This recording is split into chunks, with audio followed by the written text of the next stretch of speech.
সপ্তাহে প্রথম দিন আর রাস্তায় বেরিয়ে নাকাল হতে হচ্ছে মানুষকে। কাজের দিনে অফিস টাইমে ফের মেট্রো বিভ্রাট। আজ সকাল 8:20 গড়িয়া অর্থাৎ কবি নজরুল মেট্রো স্টেশনে ব্রেক খারাপ হয়ে যায়, যার ফলে টালিগঞ্জ থেকে ব্রিজি পর্যন্ত মেট্রো চলাচল বন্ধ। আমাদের প্রতিনিধি হিন্দল দে সরাসরি রয়েছেন আমাদের সঙ্গে। হিন্দল, 8:20 থেকে মেট্রো চলাচল বন্ধ ছিল, কি বলছেন মেট্রো কর্তারা? কখন থেকে পরিষেবা স্বাভাবিক হতে পারে? দেখো, ইতিমধ্যেই যেটা মেট্রো সূত্রে জানা যাচ্ছে যে পরিষেবা ধীরে ধীরে স্বাভাবিক পর্যায়ে পৌঁছচ্ছে।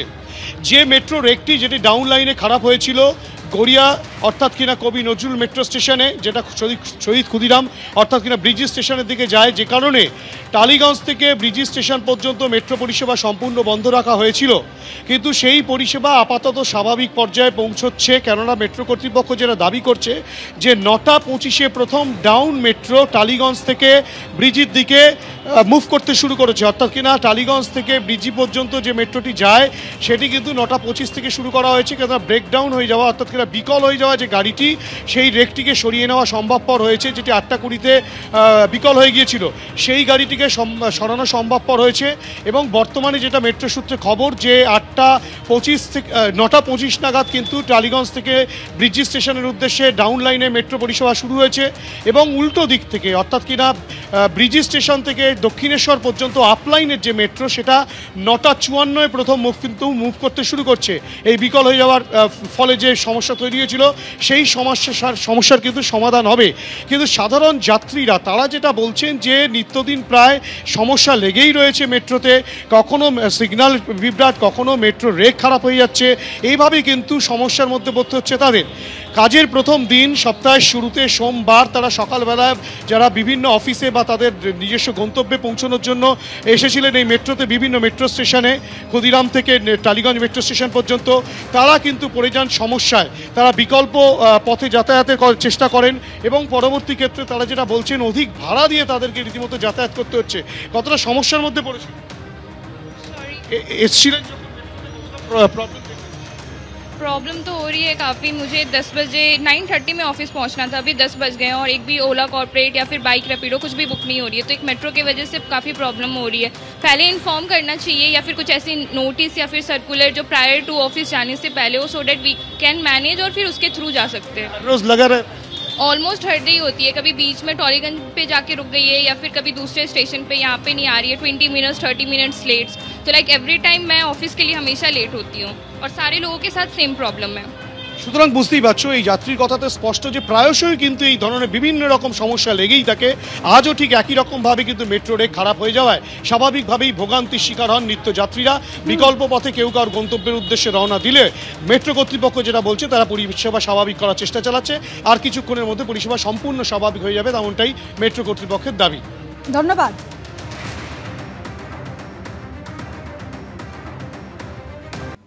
কেউ কালো পোশাক পরে পরীক্ষা দিতে এসেছেন, কারো আবার বুকে কালো ব্যাজ। 9 বছর পর স্কুল সার্ভিস কমিশনের পরীক্ষা দিতে প্রতীকী প্রতিবাদে সামিল হলেন চাকরিহারা শিক্ষকদের একাংশ। দুর্নীতির প্রশ্নে নিশানায় বিঁধলেন স্কুল সার্ভিস কমিশনকে।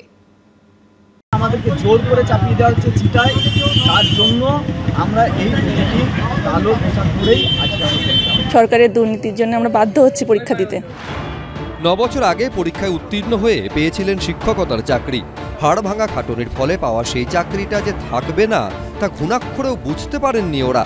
কোটি কোটি টাকার দুর্নীতিতে চলে গেছে হকের চাকরি।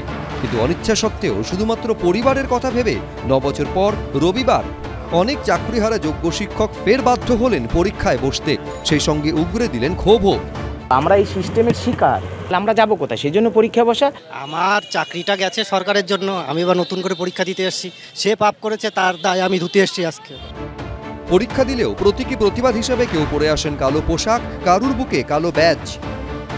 এই স্বচ্ছতা যদি বিগত দিনে থাকতো তাহলে আমাদের চাকরিগুলো যেত না। স্বচ্ছভাবে হোক, যারাই পাবে স্বচ্ছভাবে পাক এবং যোগ্যদের কেউ যেন বঞ্চিত না হয়। যেখানে টোটাল সিস্টেমটা পচে গেছে সেখান থেকে ভালো থাকার আশা করাটাই মূর্খামি হবে। সরকার 100% কেন, তার উপরেও যদি তাকে যত পার্সেন্টেজ দেওয়া যায় সব পার্সেন্টেজটা টোটাল সরকার দায়ী। বাঁকুড়া রাজগ্রাম বিবেকানন্দ হিন্দু বিদ্যালয়ে কালো টি শার্টে হোক প্রতিবাদ লিখে পরীক্ষা দিতে আসেন এই পরীক্ষার্থী। এই সরকার তো আমাদেরকে আবার নতুন করে লড়াই করতে শেখালো যে অন্যায়ের বিরুদ্ধে প্রতিবাদ হোক। এত অন্যায় করে এই সরকার যখন আমাদের চাকরিগুলো কেড়ে নিল, তখন আমরাও দেখাতে চাইছি যে লড়াইয়ের ময়দান ছেড়ে যাবার পাত্র আমরা নই। চাকরিহারা হকের চাকরি চলে গেছে, তারা প্রতিবাদ করছিলেন, পুলিশের পেটানি খেয়েছেন, হয়রানি হয়েছে, নানানভাবে তারা চেষ্টা করেছেন, লড়াই করেছেন, কিন্তু সরকার তাদের পাশে দাঁড়ায়নি, সরকার অযোগ্যদের পাশে। আসলে এই রাজ্যের পরীক্ষা ব্যবস্থা এবং এসএসসি তার দুর্নীতি এটা সবার কাছেই ধরা পড়ে গেছে। ওরা কি করবে না, কালো পোশাক পরে পরীক্ষা দিয়েছেন। 9 বছর পর এসএসসির নিয়োগের পরীক্ষা হলো, সেই সঙ্গে চলল প্রতিবাদও, জানিয়ে জারি রয়েছে রাজনৈতিক তরজাও। ত্রুটিযুক্ত পরীক্ষা, মমতার জন্য পরীক্ষা হয়নি, যেটুকু পরীক্ষা হয়েছে ত্রুটিযুক্ত প্রহসনের পরীক্ষা। সুপ্রিম কোর্টের নির্দেশ, মমতা চাকরির পরীক্ষাও করবে না, চাকরিও দেবে না। আতায় বিশ্বাস করে, তোষণে বিশ্বাস করে, আর চুরিতে বিশ্বাস করে। আলাদা আমাদের মন্তব্য নেই, আমরা জানি সুপ্রিম কোর্টের আদেশ, যা আমরা সুপ্রিম কোর্টের আদেশ পালন করছি এবং নিশ্চয়ই ব্যক্তিগতভাবে তার ক্ষোভ তিনি এবং তার প্রতিবাদ এইভাবে জানিয়েছেন। পরীক্ষায় তিনি বসেছেন, সকলে বসেছেন। নতুন করে পরীক্ষা দিলেন, অন্যের দুর্নীতির শিকার হয়েছেন যারা, তাদের চোখের জল আদৌ মুছবে তো? ফিরে পাবেন তো চাকরিটা? শিবাশিস মৌলিক, দীপক ঘোষ, পূর্ণেন্দু সিংহ, এবিপি আনন্দ। তারা এবারই প্রথম এসএসসি নিয়োগ প্রক্রিয়ায় অংশ নিয়েছেন। কমিশনের নির্দেশ মতো সবকিছু নিয়ম মেনে পরীক্ষা দিয়েছেন, কিন্তু নিয়োগের প্রক্রিয়া কি আদৌ স্বচ্ছভাবে শেষ করা যাবে? ফের দুর্নীতির অভিযোগ উঠবে না তো? এসব প্রশ্নে আশা আর আশঙ্কার দোলাচলে রয়েছেন নতুন পরীক্ষার্থীরা। এত স্বচ্ছতার উদ্যোগ, কিন্তু আপনি ভরসা রাখছেন এই সরকারের ওপর? একদমই না, সেটা তো বলার অপেক্ষা রাখে না। স্বচ্ছ ফোল্ডার, স্বচ্ছ জলের বোতল, এমনকি স্বচ্ছ পেন। রবিবার নবম দশমে শিক্ষক নিয়োগ প্রক্রিয়ায় সব স্বচ্ছ জিনিসপত্র নিয়ে ঢোকার কড়া নির্দেশ জারি করেছিল এসএসসি। কিন্তু নিয়োগ প্রক্রিয়া কি আদৌ স্বচ্ছভাবে শেষ করা যাবে? 2016-র মতোই দুর্নীতির কালো ছায়া গ্রাস করবে না তো গোটা নিয়োগ প্রক্রিয়াকে? এদিন পরীক্ষা শুরুর আগে থেকে পরীক্ষা শেষ হওয়ার পরেও আশা আর আশঙ্কার দোলাচলে রইলেন প্রথমবার এসএসসির পরীক্ষায় বসা প্রার্থীরা। যেমন ইনি ভূগোলের শিক্ষিকা হওয়ার স্বপ্ন নিয়ে এবারই প্রথম এসএসসি নিয়োগ প্রক্রিয়ায় অংশ নিয়েছেন। যাদবপুর বিদ্যাপীঠে পরীক্ষা দিয়ে বেরিয়ে তার গলায় উঠে এলো আশঙ্কার কথা। গভর্নমেন্টের উপরে কোনো ভরসা নেই। দুর্নীতি সম্পর্কে তো নতুন করে কিছু বলার নেই, সবাই সবটা জানে। আমি একটা কথাই বলবো, মানে অ্যাটলিস্ট এইবারটা যেন একটু স্বচ্ছভাবে হয়, যোগ্যতা অনুযায়ী চাকরি পেলে সবাই সেটাই ভালো হয়। মানিকতলার বাসিন্দা কথামৃতা দত্ত এবারই প্রথম এসএসসির শিক্ষক নিয়োগ পরীক্ষায় বসলেন। তাঁর গলাতেও আশা আর আশঙ্কার সুর। বিশ্বাস তো নড়ে তো গেছেই সবারই, এবার দেখা যাক কি হয়। সব আন্দোলন তো আপনারা টিভির পর্দায় দেখেছেন, তারপরেও ভরসাটা রাখতে হবে, বাধ্য আর কি, না রেখে তো উপায় নেই। রবিবার প্রথম এসএসসির পরীক্ষা দিলেন প্রীতম পাল। নিরাপত্তা ব্যবস্থা নিয়ে সন্তোষ প্রকাশ করলেও তার মনে প্রশ্ন সেই আস্থা নিয়ে। আমরা একটা অসম পরীক্ষার মধ্যে রয়েছি, পুরনো ক্যান্ডিডেট যারা রয়েছে তারাও একটা ডিলেমার মধ্যে রয়েছে। আর যেহেতু তারা আমাদের যারা ফ্রেশার্স আছে, তারা আমরা মনে করছি যে পুরনো ক্যান্ডিডেট 10 নম্বরে একটা অ্যাডভান্টেজ রয়েছে এবং অভিজ্ঞতাতেও তারা এগিয়ে রয়েছে। তো সেই জায়গা থেকে একটা মানে টলমল পরিস্থিতি লাগছে। এটা তো পুরোপুরি ভরসা রাখছি বলতে পারবো না, কি হবে আমি বলতে পারবো না, কিন্তু দিতে পরীক্ষার্থী থেকে অভিভাবক অভিভাবিকা, কলকাতা থেকে জেলা, আশঙ্কার ছবিটা বদলায়নি। এসএসসির নিয়োগ প্রক্রিয়ায় প্রথমবার বসা তারা বারোই বলছেন পজিটিভিটির থেকে নেগেটিভিটিটাই বেশি। নেগেটিভিটিটাই বেশি, পজিটিভিটিটা নেই একদমই।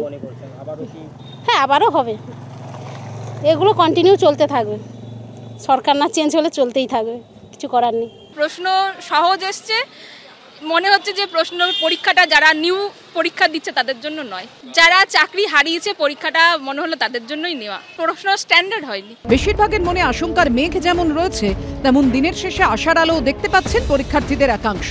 আশা তো রাখতেই হবে, আশা না রাখলে তো হবে না। ভরসা সবই দিদির ওপর, দিদি যা করবেন সবই দিদির ওপর, দিদির হাত যদি মাথায় থাকে তাহলে হবে।